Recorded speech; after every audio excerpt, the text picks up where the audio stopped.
Hello friends, welcome to my channel once again for English class. I hope you all are doing fine, observing lockdown, staying home, staying safe. I do pray, and in fact the whole world is praying for the healing of the Mother Earth and to overcome the deadly COVID-19 as soon as possible. Well, education has to keep going, so I'm here with this video to continue our studies. Well, in my last video of class 12, we have been discussing from the book Flamingo, the story Lost Spring, Stories of Stolen Childhood. And that was the first part. And today I'm here to discuss with you the second part, or the second title of the story, I Want to Drive a Car, the story of Mukesh. And before we begin, if you are watching my video for the first time, please do subscribe and press the bell icon to get notifications whenever I upload new video. So let's start. I want to drive a car. Mukesh insists on being his own master. Students, I would like to tell you that in the first line itself, the writer says that Mukesh is insisting to be his own master. That means, like Sahib in the previous story, at the end Sahib works in a tea stall, and we have concluded that Sahib is no longer his own master. So likewise, Mukesh is also longing to be his own master. He is not happy in what he is doing. I will be a motor mechanic, he announces. Do you know anything about cars? I asked. I will learn to drive a car, he answers, looking straight into my eyes. Students, here looking straight into my eyes means, or it refers that Mukesh was speaking with full of confidence and determination. His dream looms like a mirage amidst. Students, here dreams looms like a mirage. Looms like a mirage means that sometimes things seems that it will be true in the future, but actually it will not be so. Sometimes we think that thing is going to happen in the future, but exactly at the same time we know that it's not going to happen. It seems that it's going to happen, but we also know that it's not going to happen. That is known as looms like a mirage. Amidst means in the middle of, okay? So his dream looms like a mirage amidst the dust of streets that fills his town Firozabad, famous for its bangles. Every other family in Firozabad is engaged in making bangles. So in this particular para, we understand that the writer says that she met a boy named Mukesh who aspired to become a motor mechanic, and also she asked him if he knew anything about cars. The boy was confident enough and replied that he would learn to drive a car. And the writer says that his dream was far away from reality, okay? And although the boy was confident, the writer says that he would succumb to the societal pressures. Why? Because he lived in a Firozabad, means Mukesh lived in a Firozabad, which was famous for glass bangles, okay? The writer felt that the boy's dream would not materialize and gradually get influenced by the dusty streets of Firozabad. Actually, the writer wanted to say that as every family in the town of Firozabad was involved in glass bangle industry, so would Mukesh do with the passage of time. And it would be difficult for him to achieve his dream, okay? It is the center of India's glass blowing industry, where families have spent generations working around furnaces, welding glass, making bangles for all the women in the land, it seems. Mukesh's family is among them. None of them know that it is illegal for children like him to work in the glass furnaces with high temperatures in Digi cells. Digi means dark, dim, okay, without air and light. That the law, if enforced, could get him and all those 20,000 children out of the hot furnaces where they slog. Slog means hard work, okay, their daylight hours, often losing the brightness of their eyes. Brightness of their eyes here refers to the power to see, okay, the power or the eyesight, the power to see. The writers here is trying to tell us that Firozabad was the main town of India for the glass blowing industry. The families, the families in Firozabad, they had been involved in working at furnaces, welding glass, and making bangles for generations. Okay, from generations to generations. They made so many bangles that it seemed that they made bangles for all the women of the world. At the same time, Mukesh's family was also involved in the profession of glass bangle making, and they were not aware of the law. They did not know that it was unlawful to force children to work in such glass furnaces, because the workplaces were hot, dark, closed rooms without ventilations. The writer felt that if the law would come into force, it would rescue almost 20,000 children from these inhuman places where they were forced to work hard during the daytime, and also they often ended up losing their eyesight. Mukesh's eyes beam means shine brightly, as he volunteers to take me home, which he proudly says is being rebuilt. We walked down stinking lanes choked with garbage, past homes that remained hovels. Hovels means slums, okay, with crumbling walls, wobbly doors. Wobbly means unsteadily, okay, no windows, crowded with families of humans and animals coexisting in a primeval state. Primeval means prehistoric, okay, in the olden times. He stops at the door of one such house, bangs a wobbly iron door with his foot and pushes it open. Here in these particular lines, the writer is saying that Mukesh was happy as he took her to his home. Okay, he felt proud. The Mukesh felt proud as he informed the writer that it was being renovated. They walked down streets which were full of garbage and gave foul smell. The streets were lined with slums which were unsteady. The walls were falling apart. The doors were unsteady. There were no windows and were full of families where people lived along with animals. They reminded the writer of the prehistoric men who lived just like animals. Mukesh stopped in front of one such door, hit it hard with his foot and pushed it open. We entered a half-bill shack. Shack means a roughly built hut. Okay. In one part of it, thatched with dead grass. Thatched means covered with dry grass. Okay. This means that some part of the hut where Mukesh and his family lived was covered with dry or dead grass. Is a firewood stove over which sits a large vessel of sizzling spinach leaves. Sizzling means hissing sound while cooking or frying. Okay. On the ground in large aluminium platters. Platters means a large plate. Okay. Are more chopped vegetables. A frail young woman. Frail means thin and weak.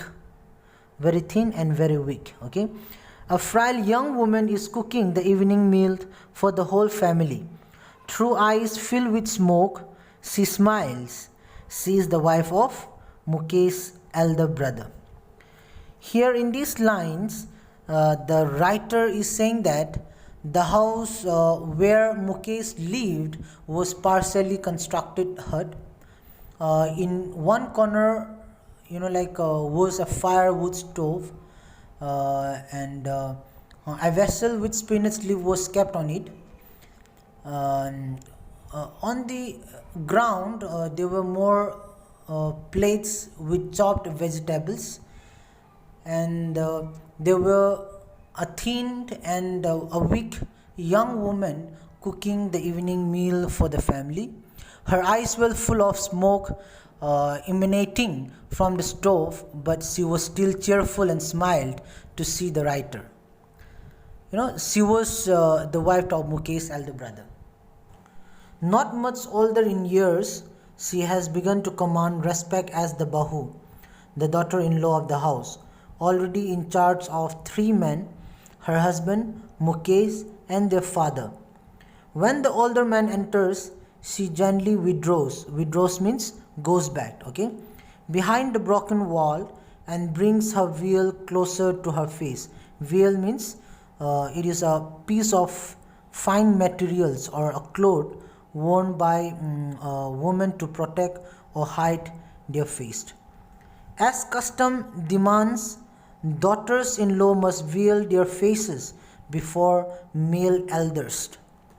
Here in these lines, the writer is trying to say that although Mukesh's elder brother's wife, she was not much older than Mukesh. She was a responsible person now, and she was worthy to get respect from the family as the daughter-in-law of the family. She took care of 3 men. They are her husband, Mukesh, and the father. As Mukesh's fathers entered the house, the daughter-in-law hid behind a wall and covered her face behind her veil, because it was a tradition for the daughter-in-laws to hide their face in the presence of the older male members of the family. In this case, the elder is an impoverished bangle maker. Impoverished means very poor. Okay. Despite long years of hard labor, first as a tailor, then a bangle maker, he has failed to renovate a house, send his 2 sons to school. All he has managed to do is teach them what he knows, the art of making bangles. It is his karam, his destiny, says Mukesh's grandmother, who has watched her own husband go blind with the dust from polishing the glass of bangles. Here in these lines, the writer is trying to say that the elder here was a poor or a very poor bangle maker. The elder refers to Mukesh's father. Okay, he had worked hard all his life, first as a tailor, then as a bangle maker. He was still not able to either renovate the house or send his sons to school. What he had just managed is to teach them, or to teach his children the skill of making bangles. And Mukesh's grandmother justified her son by saying that he was destined to make bangles, or it was his destiny to make bangles, as it had been their family profession. She also further said that she had seen her husband become blind due to the dust from polishing the glass of bangles. Can a God-given lineage ever be broken? She implies this. Born in the caste of bangle makers, they have seen nothing but bangles in the house, in the yard, in every other house, every other yard, every street in Firozabad. Spirals of bangles, sunny gold, paddy green, royal blue, pink, purple, every color born out of the 7 colors of the rainbow, lie in mounds. Mounds means heaps, okay, in unkept yards, unkept means not taken care of, are piled on four-wheeled handcarts pushed by young men along the narrow lanes of the shanty town. Shanty town means a town that is full of small, roughly built huts. Okay. So in this line, we understand that Mukesh's grandmother, she said that their family had got this art of bangle making from God, and so they had to carry on the tradition. At the same time, they were born in a particular caste which had to follow the professions of bangle making. All their life they had just seen these glass bangles. They were everywhere, okay, in the backyard, in the next house, in their yard, and even in the streets of the town. There were huge spiral bunches of bangles in different colors like gold, green, blue, pink, purple, and there were bangles of all the colors of the rainbow. Further, the writer says that there were bangles in the neglected yards also. They were dumped on handcarts for sale. They were pushed by men along the streets of the Firozabad. And in dark hutments, next to lines of flames of flickering oil lamps, sit boys and girls with their fathers and mothers, welding means joining, pieces of colored glass into circles of bangles. Their eyes are more adjusted to the dark than to the light outside. That is why they often end up losing their eyesight before they become adults. Savita, a young girl in a drab pink dress, drab means colorless, or you can say faded, sits alongside an elderly woman soldering pieces of glass. Soldering means joining. Okay. Here in these lines, the writer describes the environment where these bangle makers work. She says that their huts are very small, and it is full of darkness or dark. The children would sit next to a line of oil lamps whose flames were unsteady. Okay. They, along with their parents, joined the pieces of colored glass into circles called bangles. As they spent a lot of time in the dark, their eyes would more, be adjusted, or their eyes would not adapt to the bright sunlight. Many of them lost their eyesight before gaining adulthood, or before they grew up, they lost their eyesight. And there was a young girl named Savita. She wore a faded pink colored dress. She was sitting with an elderly woman, and they were joining pieces of glass to make bangles. As her hands moved mechanically like the tongs of a machine, tongs means an instrument with two movable arms joined at one end. Okay, and I wondered if she knows the sanctity of the bangles. Sanctity means the state of being sacred or holy. Okay, the sanctity of the bangles she helps make. It symbolizes an Indian woman's suhag, auspiciousness in marriage. Auspiciousness means a good omen. Okay, it will dawn on her suddenly one day when her head is draped with a red veil, her hands dyed red with henna, and red bangles roll onto her wrist. Here in these lines, the writer is saying that the young girl called Savita, her hand moves like a machine, just like that of tongs, and the writer wonder if Savita knew that bangles were sacred or holy. They were a good omen for a woman's wifehood. Okay, and also she thought that Savita would realize this when she would become a bride. That day she would cover her head with a red color veil, color her hands with henna, and wear red color bangles onto her wrist. She will then become a bride, like the old woman beside her who became one many years ago. She still has bangles on her wrist but no light in her eyes. एक वक्त शेर भर खाना भी नहीं खाया, she says in a voice drained of joy. She has not enjoyed even one full meal in her entire lifetime. That's what she has reaped. Reaped means received as a benefit. Okay. Her husband, an old man with a flowing beard, says, I know nothing except bangles.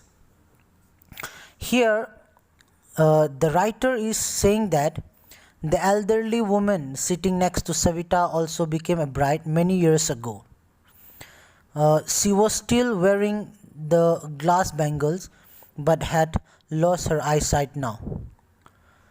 The elderly man also complained that she had not eaten even a seer of food. Okay, seer means, or seer is a unit of measuring quantity. The woman says, or the woman wants to say that they are so poor that they cannot eat enough food. That is the benefit, okay, that that she has received by adopting the profession of bangle making. The woman's husband has a flowing beard, very long beard, and he says that he does not know anything other than bangle making. All I have done is make a house for the family to live in. Hearing him, one wonders if he has achieved what many have failed in their lifetime. He has a roof over his head. The cry of not having money to do anything except carry on the business of making bangles, not even enough to eat, rings in every home. Here in these lines, we understand that Mukesh's father, is saying that all that he has been able to accomplish is to make a house for his family to live in. Okay, and also the writer is saying that the writer wonders that probably the old man has achieved something which many other people have not been able to achieve. At least he has been able to secure a shelter for his family. This problem was prevalent in all the homes which carried on the profession. They did not know anything else other than bangle making, and it did not even provide them enough to eat. The young men echoed the lament of their elders. Here, echo means repeat, and lament means complaint. Okay, little has moved with time, it seems, in Firozabad. Years of mind-numbing means boring. Okay, years of mind-numbing toil have killed all initiatives and the ability to dream. Why not organize yourselves into a cooperative? I ask a group of young men who have fallen into the vicious circle of middlemen who trap their fathers and forefathers.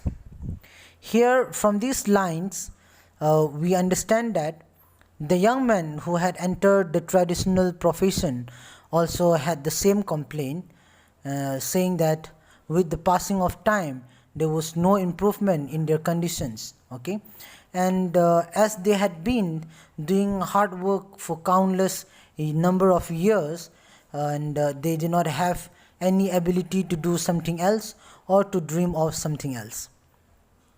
So the writer suggests them to form a cooperative. She talked to a group of young men to get out of the clutches of the cruel middlemen who had trapped their fathers or forefathers, all their eldest. Even if we get organized, we are the ones who will be hauled up by the police, beaten and dragged to jail for doing something illegal, they say. Here, haul up means dragged or taken away. Okay, there is no leader among them. No one could help them see things differently. Their fathers are as tired as they are. They talk endlessly in a spiral that moves from poverty to apathy, to greed and to injustice. Here, spiral means never ending, or a never ending, or continuous process. Okay, and apathy means lack of concern. So we see that the man said that if they dare to do something, or if they dare to organize themselves, something like that, they would be the one that the police would drag them and beaten them and put them or send them to jail, and their act or whatever they do would be considered as unlawful. Okay, or they would be blamed that they are doing something illegal. The writer felt that as they had no leader, they could not think of doing something differently, and they all were so tired, the men and their fathers. Okay, they are tired, and since their fathers were so tired, and they are also tired, in that way, and it is, like spiral, or it is a continuous process, it is unending. The man complained that it was a continuous process. Their poor condition led to lack of concern for their problems. This made them greedy and led to injustice. Listening to them, I see two distinct worlds. Here, distinct means separate. Okay, one of the family caught in a web of poverty burden by the stigma of caste in which they are born. Stigma means dishonored. Okay, the other a vicious. Here, vicious means cruel, you can say. Circle of the sahukars, the middleman, the policeman, the keeper of law, the bureaucrats means government officials. Okay, and the politicians. Together they have imposed the baggage on the child that he cannot put down. Here, very interestingly or beautifully, the writer envisioned that there were two separate worlds. Okay, one was of such families who were stuck in poverty and the pressure of doing the traditional professions according to the caste in which they were born, and the other world is a never ending cycle of money lenders, middlemen, policemen, law keepers, government officials and politicians. And she says that both of these worlds had forced the young boys to follow the family traditions. Before he is aware, he accepts it as naturally as his father. To do anything else would mean to dare, and daring is not part of his growing up. When I sense a flash of it in Mukesh, I am cheered. I want to be a motor mechanic, he repeats. He will go to a garage and learn, but the garage is a long way from his home. Here, very interestingly, the writer is saying that the young boys get into the profession and become a part of the vicious cycle even before they realize it. And also, if they did anything else, it means that they were challenging these two worlds, the worlds which we talk about. Okay, the boys had not been reared up to be bold, so that they could dare to go against the system. They had no courage to go against the system. The writer was happy to see, or the writer was happy to sense that Mukesh had the spark in him, and Mukesh repeated that he would be a motor mechanic, and he wanted to go to a garage and learn the job. The writer asked that as the garage was at a distance from his homes, which means it's a long way, which it's far away from his home, and how would he go and learn? I will walk, he insists. Do you also dream of flying a plane? He is suddenly silent. No, he says, staring at the ground.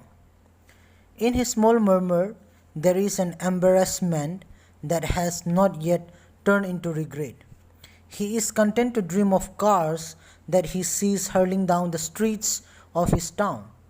Few airplanes fly over Firozabad. Hurling down means moving around or moving down.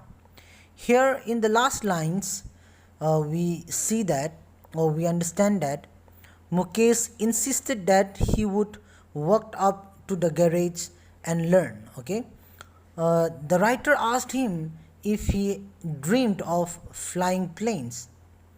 The boy became silent all of a sudden and then refused. He did not know about them, whether he thinked of flying planes or not, as he did not know about planes, because not many planes flew over Firozabad. Okay, as he had only seen cars moving around in Firozabad, his dreams were restricted up to them. So students, we have learned from the story that the childhood of human life is the spring period of one's life. It is full of fun, frolic, play and pleasure. It is known for its innocent pranks.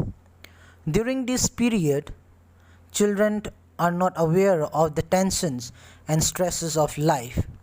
But many children like Sahib and Mukesh lead a miserable and pathetic life as they are forced to do labor to earn their living. The writer describes the children who are forced to do the labor at an early age. Owing to poverty, they do not get any opportunity to get education. Both Sahib and Mukesh are aware of their destitution, but in spite of this, both are dreamers. They aspire to play and lead a good life. The author also criticizes the authorities concerned and the society for their apathy towards the miserable conditions of these children.